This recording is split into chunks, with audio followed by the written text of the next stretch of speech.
Hi guys, welcome back to another Chapter Day series. This is my second take because my mother interrupted the first one, but that is okay. Welcome back to another Chapter Day series. I hope you guys are doing fine and staying alright.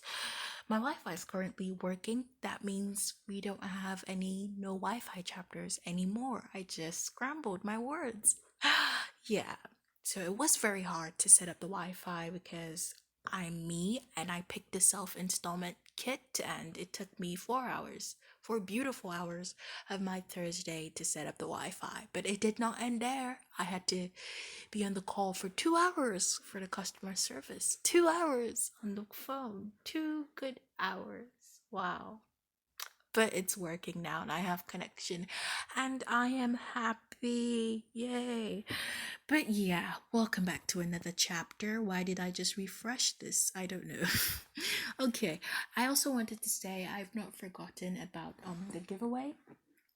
I plan on doing that, but I really don't like doing things half and half or shabbily.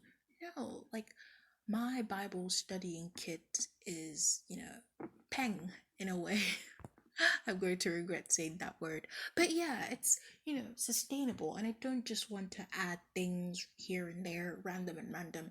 I want to actually take out of my money to buy things for the chapter day giveaway. So just wait on. I will talk about it. Just keep on waiting. Patience is divine. Okay, so previously on Judges, we talked about how J-Pat, that's what I'm calling him now, J-Pat, that's not his name. J-Pat was the new king of Israel, and he made a vow with God that he would not practice any form of idolatry. And yeah, he manifested that vow in his regime of being the king. So that's pretty straightforward. So today we're reading Judges chapter 12, like I have said 12 times. That's a pun right there. Okay, so this chapter is very short. It is 15 verses, which is pretty short. Like considering all the verses that I've read in the book of Judges, this is pretty short. And this chapter is basically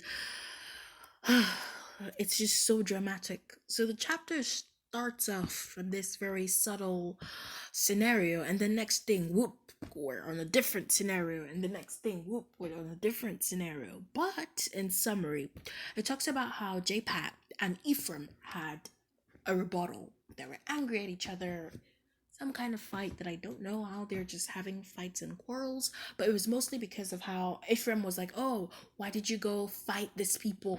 And J-Pat was like, "You don't own me, you don't control me, you're not my boss. Hush." And so Ephraim's like, "You cannot disrespect me like that. I am the king. I'm been king for longer than you have been." And J-Pat's like, "No, no, no, no, no, what I did was right," and all that stuff.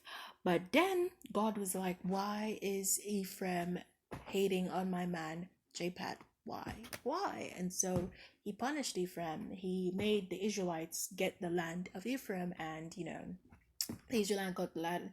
The Israelites got the land of Ephraim, and the judges died. So it's pretty straightforward. I feel like now I'm gonna be like a little bit comedic when I'm explaining what the chapters talk about. I like the way I was like Ephraim and judges and God. I'm just so jiggly because I'm going back to work today. So pumped. I have so much adrenaline in me. Like I'm like, I have to work, work, work, work, work. I'm pumped. Okay.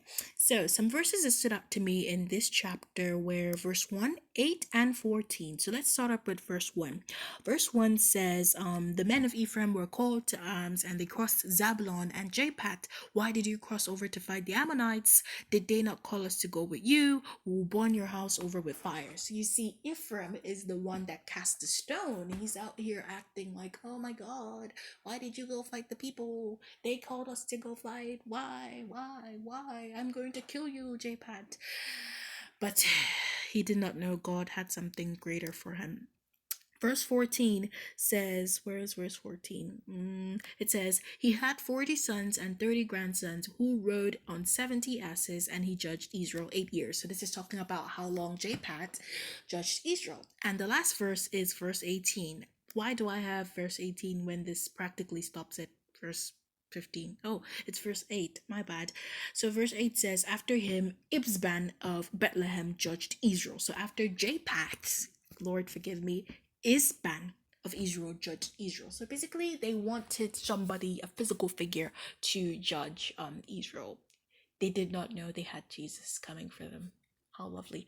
Okay, guys, this is 5 minutes and 18 seconds. The memory verse for today is Romans chapter 1, verse 16. So, my quiet time today was just really weird. It was strange because I just had no direction of what I was reading. I just kept on reading randomly, and I didn't read anything with a particular context. I was just like, I will read as the Spirit leads me. That's right.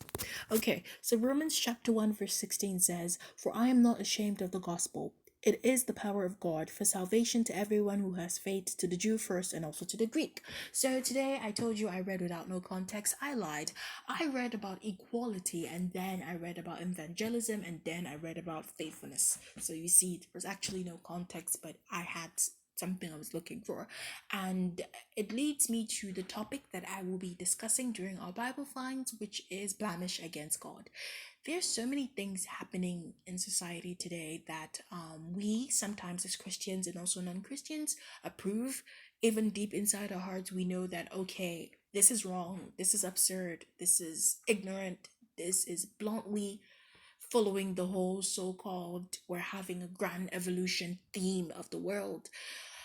We know it's wrong deep inside our heart, and we approve these things nonetheless. And sometimes these things that we approve are blemish against God. And I decided to read something about equality because God sees all of us as one. You know, He doesn't take to you of your race. He doesn't take to you of whether you're a Jew or a Greek. He doesn't take to you whether you're a male or a female. He doesn't take to you what your sexuality is. He takes to you as a human being. He takes to you as one person. He doesn't see what you have added to yourself. He only sees what He made you as.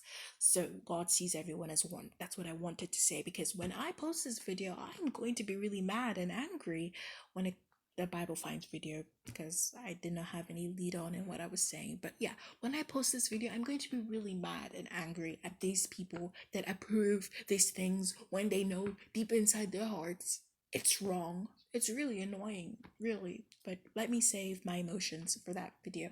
So yeah, I hope you guys are doing fine. I am so happy I'm going to work today. My first shift alone. Oh my.